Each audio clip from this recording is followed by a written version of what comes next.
Halo saudara mahasiswa, selamat datang dan bergabung di kegiatan Tuton untuk mata kuliah perencanaan pemasaran di minggu ketiga. Nah, setelah mengikuti mata kuliah ini, Anda diharapkan dapat menjelaskan kembali dan menyusun sasaran dan tujuan pemasaran, menjelaskan perbedaan sasaran dan tujuan pemasaran, menjelaskan hierarki dan strategi, menjelaskan sasaran dan strategi perusahaan versus pemasaran, memahami penggunaan metrik ANSOP dalam menetapkan sasaran perusahaan, melakukan analisis matrik portofolio dalam penetapan perencanaan strategis, mampu memilih alternatif strategi pemasaran, dan mampu melakukan pengembangan perencanaan taktik pemasaran.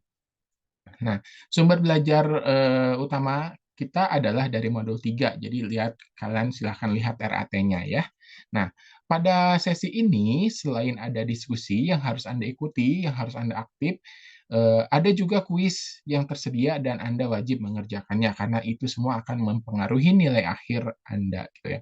Oke, sebelum dimulai saya akan menyampaikan pengantar terkait mata kuliah ini. Silahkan disimak ya. Saya akan share screen-nya.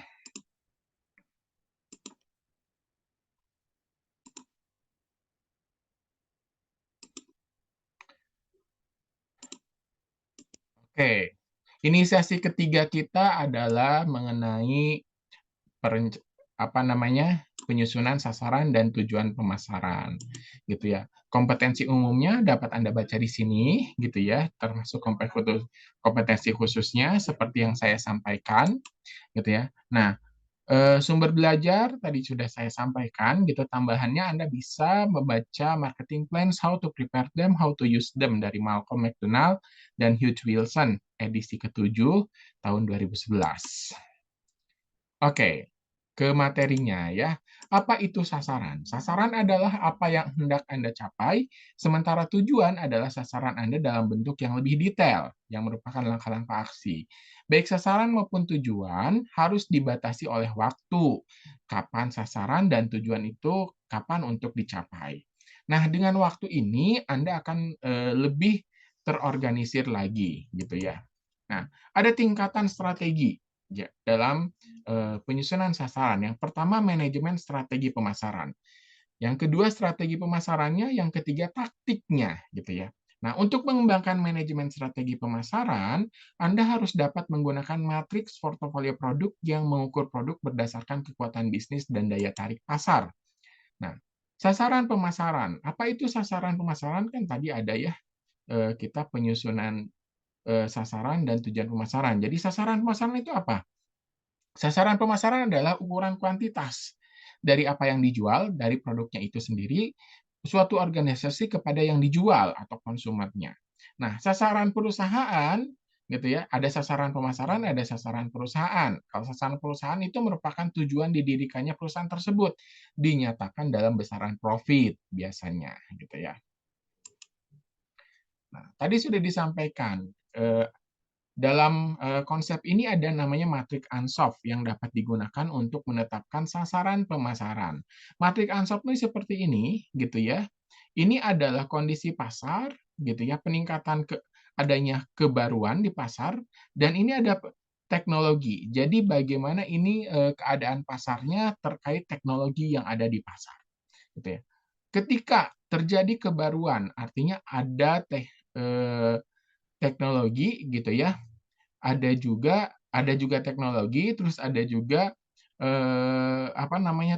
pasar, gitu ya. Artinya di situ di dalam pasar tidak terjadi apa-apa, gitu ya. Pasarnya sudah terjadi, terus peningkatan kebaruan juga nggak ada gitu teknologinya. Maka strategi yang dilakukan adalah penetrasi pasar, gitu ya.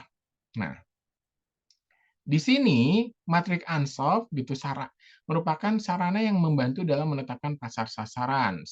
Nah, di sini di mana menggambarkan situasi perusahaan dapat disederhanakan menjadi dua dimensi. Bahkan untuk lebih sederhananya, kerangka kerja ANSOP berbicara tentang apa yang dijual kepada siapa produk itu dijual, gitu ya. Nah, oke. Nah, ANSOP menetapkan 4 alternatif tindakan. Satu, menjual produk ke pasar yang ada, gitu ya. Menjual produk ke pasar yang ada berarti di sini pasar yang ada dijual produknya ke sini dijual. gitu ya. Yang kedua, memperpanjang, memperluas produk ke pasar yang baru, gitu ya. Artinya di sini ke bawah, ke sini, pasarnya yang baru, memperpanjang atau memperluas produk. Yang ketiga, menciptakan produk baru, gitu ya. Mengembangkan produk baru dan eh, pas untuk di pasar yang ada. Jadi di sini adalah produknya baru tapi di pasar yang ada. Nah, kalau ini adalah produk yang baru untuk di pasar yang baru. Jadi strateginya ini pengembangan produk, yang ini strateginya diversifikasi. Pengertiannya adalah, nah, penetrasi pasar. Jadi di sini penetrasi pasar artinya kita ada produk gitu ya, eh, kita masuk ke pasar yang sudah ada gitu ya. Yang pertama, kemudian terus yang belakangan, misalkan kita ada nih terdiri dari pasar, kita masuk ke pasar atau ceruk nih. Jadi ceruk itu adalah yang memang kita mengelola pasar khusus gitu ya. Atau dimensi nih horizontal atau vertikal. Artinya kita apa namanya pengembangan produk ke samping atau ke bawah. Ke samping itu misalkan contohnya gini, misalkan Unilever menciptakan tidak hanya produk sabun, terus sabun cuci, ternyata dia juga ke samping ada pasta gigi, ada sabun muka, nah itu ke samping. Nah, kalau vertikal ke bawahnya itu adalah misalkan tadi menciptakan pasta gigi. Pasta giginya nanti macam-macam, ada pasta gigi herbal, pasta gigi untuk sensitif dan lain sebagainya, itu adalah horizontal. Nah, yang kedua, ekspansi. Berarti tadi metriknya yang ke bawah ya. Artinya ke bawah itu pasarnya yang baru, produknya yang sudah ada. Di sini terjadi diferensiasi produk versus segmentasi pasar. Ekspansi terbatas versus ekspansi umum dan reposisi. Artinya Anda akan mengembangkan pasar yang baru gitu ya, atau menjual produk Anda di lokasi yang baru misalkan. Jadi Anda harus melakukan segmentasi di situ. Selanjutnya enrichment atau konfrontasi langsung dan reposisi, gitu ya. Di sini biasanya terjadi pada yang ketika kita akan menciptakan produk baru di pasar yang ada, gitu. Jadi langsung konfrontasi nih dan memposisikan produknya. Artinya misalkan dulu masih ingat ketika handphone-handphone Cina itu dia versi murah, sekarang itu dia mengembangkan versi yang mahal untuk bersaing di pasar yang sudah ada gitu ya. Terus menarik produk itu untuk diversifikasi. Di sini terdiri dari menarik bertahap, pengurangan risiko, likuidasi dan reposisi. Gitu ya. Itu bisa dilakukan. Taktik pemasaran atas variabel yang dapat dikontrol. Variabel apa yang dapat dikontrolnya? Pertama produk nih ya, produk. Yang kedua harga, yang ketiga promosi, yang keempat tempat. Ya, jadi kalau Anda lihat ini adalah 4P, bauran pemasaran. Jadi taktik pemasaran yang dapat dikontrol variabel-variabelnya adalah bauran pemasaran. Dari produk apa? Misalkan kita bisa mengontrol produk tentang memperluas tentang produknya, kualitasnya, tentang fiturnya, desainnya ya. Kalau harga nih tentang kondisi penjualannya, kebijakannya, kebijakan skimming, perubahan harga, promosi bagaimana periklanannya, proses promosinya, bauran promosinya, tempat gitu, mengubah saluran penjualan, mengubah distribusi, pengiriman, dan tingkat layanan. Ini adalah hal-hal yang bisa dikontrol, variabel-variabel yang dapat dikontrol. Nah, taktik pemasaran. Jadi Anda lihat tadi ada diferensiasi produknya ya, produk, service, people, image, gitu ya.